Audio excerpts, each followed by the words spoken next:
Salam sejahtera bagi kita semua. Perkenalkan saya Tita Teresia Ginting, perwakilan dari kelompok 7.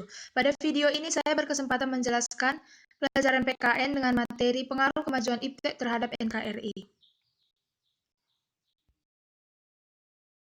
Yang pertama yang akan kita bahas yakni A. Mengidentifikasi pengaruh kemajuan IPTEK terhadap NKRI. 1. Hakikat IPTEK. IPTEK merupakan pengetahuan tentang bidang tertentu yang tersusun secara bersistem agar dapat diterapkan dalam kehidupan sehari-hari untuk menunjang dan memberi kenyamanan bagi manusia. Berdasarkan katanya, IPTEK tersusun atas dua kata, yaitu ilmu pengetahuan dan teknologi. A. Ilmu pengetahuan. Hutton dan Chester menyatakan bahwa ilmu pengetahuan merupakan pengujian terhadap suatu pengetahuan yang sebelumnya belum pernah diketahui atau ditemukan. Ada beberapa aliran yang membentuk pengetahuan dalam sejarah pemikiran modern, yaitu rasionalis, aliran empiris, dan aliran gabungan. Dalam aliran rasionalis, pengetahuan terjadi karena rasio manusia untuk menyingkap hal-hal yang terjadi di alam. Hal yang ditekankan dalam aliran ini adalah pengetahuan dibentuk oleh asas-asas a priori atau peranggapan sebelum mengetahui keadaan yang sebenarnya. Tokoh yang mengembangkan aliran ini adalah René Descartes, Baruch Spinoza, Gottfried Wilhelm Leibniz.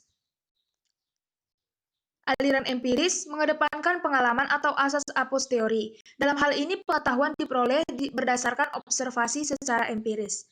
Tokoh yang mengemukakan aliran empiris yakni John Locke dan David Hume.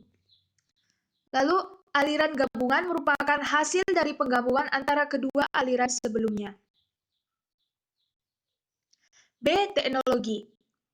Pengertian teknologi berkembang dari masa ke masa. Hingga saat ini, teknologi dapat diartikan sebagai keseluruhan sarana untuk menyediakan berbagai hal yang diperlukan bagi kelangsungan hidup manusia. Sejumlah tokoh memberikan pemahaman mengenai teknologi sebagai berikut. 1. Denis Diderot menyatakan bahwa teknologi merupakan alat dan sistem untuk mencapai tujuan bersama. Kedua, Jacques Ellul menyatakan bahwa teknologi merupakan metode yang mengarah dan berciri efisiensi dalam segala kegiatan manusia. Ketiga, Gerard Gayor menyatakan bahwa teknologi merupakan realisasi sumber daya alam, bentuk produk atau layanan, pengetahuan dan sumber daya untuk mencapai tujuan, serta entitas sains dan teknik dalam proses produksi dan eksplorasi pengetahuan baru. 4. Arnulf Grubler menyatakan bahwa teknologi dapat memperluas kemampuan manusia untuk yang tidak dapat dilakukan. Dan yang terakhir ada Prayitno menyatakan bahwa teknologi merupakan perangkat ide, metode, dan teknik yang digunakan untuk memenuhi kebutuhan manusia. Secara keseluruhan, teknologi dapat diartikan sebagai proses produksi barang dan jasa secara sistematis, serta kombinasi sarana, metode, dan keterampilan yang diciptakan manusia untuk memenuhi kebutuhan masyarakat. 2. Pengaruh positif kemajuan IPTEK terhadap NKRI. Kemajuan IPTEK sejatinya memberikan banyak pengaruh positif bagi kehidupan manusia. Di antaranya adalah sebagai berikut. 1. Dari aspek politik. Pengaruh positifnya mendukung terlaksananya pemerintahan yang demokrasi. Selanjutnya, media sosial yang dapat dimanfaatkan oleh calon pejabat atau anggota dewan untuk berkampanye. Dan yang terakhir, diskusi politik semakin terbuka dengan adanya siaran televisi dan radio. 2. Aspek ekonomi.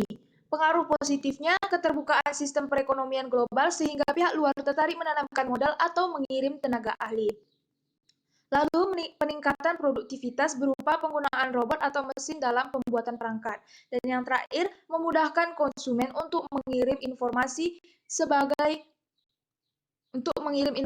berbagai produktivitas yang diperlukan. Dari aspek sosial budaya, pengaruh positifnya kemudahan komunikasi jarak jauh, kemudian kemudahan memperoleh berbagai informasi dan hiburan, lalu membuka dan menambah wawasan mengenai budaya negara sendiri maupun negara lain.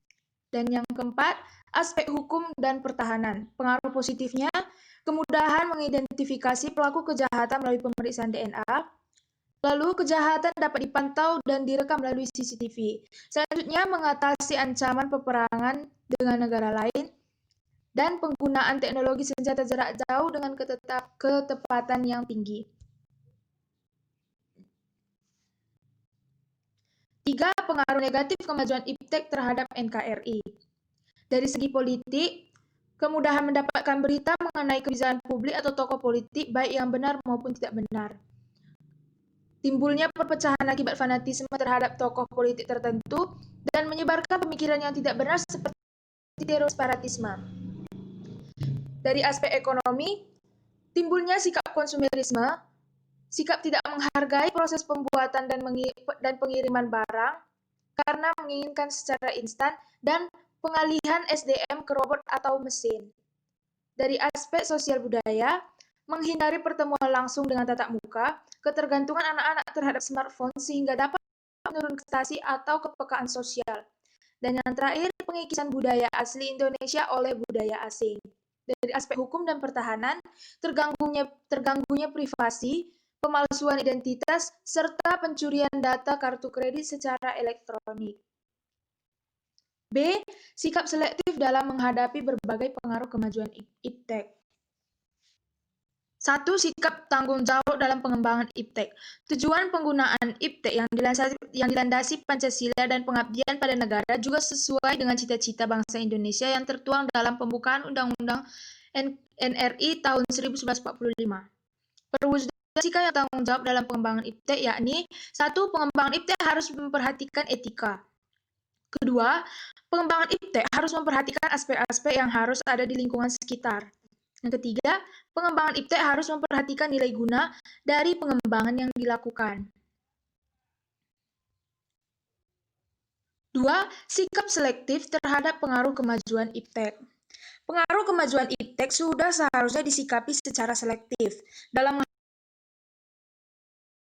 menghadapi oleh menelan mentah-mentah segala hal yang masuk, melainkan harus dipilih dan dipilah. Berikut adalah sikap selektif terhadap pengaruh kemajuan iptek. 1. Pengembangan demokratisasi dalam segala bidang. 2. Mengaktifkan masyarakat sipil dalam arena politik. 3. Menegakkan supremasi hukum. 4. Tidak bergantung pada badan-badan multilateral seperti IMF, WTO, dan Bank Dunia. 5. Mempererat kerjasama dengan segala negara berkembang untuk bersama-sama menghadapi kepentingan negara-negara maju. 6. Terbuka dalam berinovasi dan perubahan. 7. Dapat memanfaatkan kegunaan iptek. 8. Menghargai dan menghormati HAM. 9. Menghargai pekerjaan sesuai dengan presentasi. Dan yang ke-10, menggunakan potensi lingkungan secara tepat untuk. Sikap selektif tersebut dapat dikaitkan dengan Pancasila sebagai dasar dan pegangan hidup bangsa. Sikap selektif berdasarkan ketuhanan yang Maha Esa berarti memanfaatkan perkembangan teknologi sesuai dengan perintahnya, karena merupakan karunia dari Tuhan. Sikap selektif berdasarkan kemanusiaan yang adil dan beradab berarti menggunakan iptek dengan kesejahteraan seluruh bangsa Indonesia. Iptek dipergunakan untuk mengembangkan kehidupan manusia sebagai makhluk ciptaan yang paling mulia, serta menyejahterakan kehidupan berbangsa dan bernegara. Sikap selektif berdasarkan persatuan Indonesia berarti memanfaatkan menyejahterakan dan melestarikan segenap kebinekaan Indonesia. Hal ini dilakukan dengan mendahulukan kepentingan bersama dan menyampingkan kepentingan pribadi maupun kelompok. Sikap selektif berdasarkan kerakyatan yang dipimpin oleh hikmat kebijaksanaan dalam permusyawaratan perwakilan berarti berperan dalam pengawasan terhadap penggunaan dan pengembangan iptek secara bijaksana dan penuh tanggung jawab. Jika ada penyalahgunaan iptek yang mengancam kehidupan berbangsa dan bernegara, seperti memecah persatuan, kita harus menindaknya dengan tegas. Hal ini dapat dilakukan dengan memperingatkan hingga melaporkan kepada pihak berwajib. Sikap selektif berdasarkan keadilan sosial bagi seluruh rakyat Indonesia berarti seluruh rakyat Indonesia memiliki kesempatan yang sama dalam memanfaatkan, menggunakan, berinovasi, dan mengembangkan iptek dengan tujuan mencapai kesejahteraan bersama.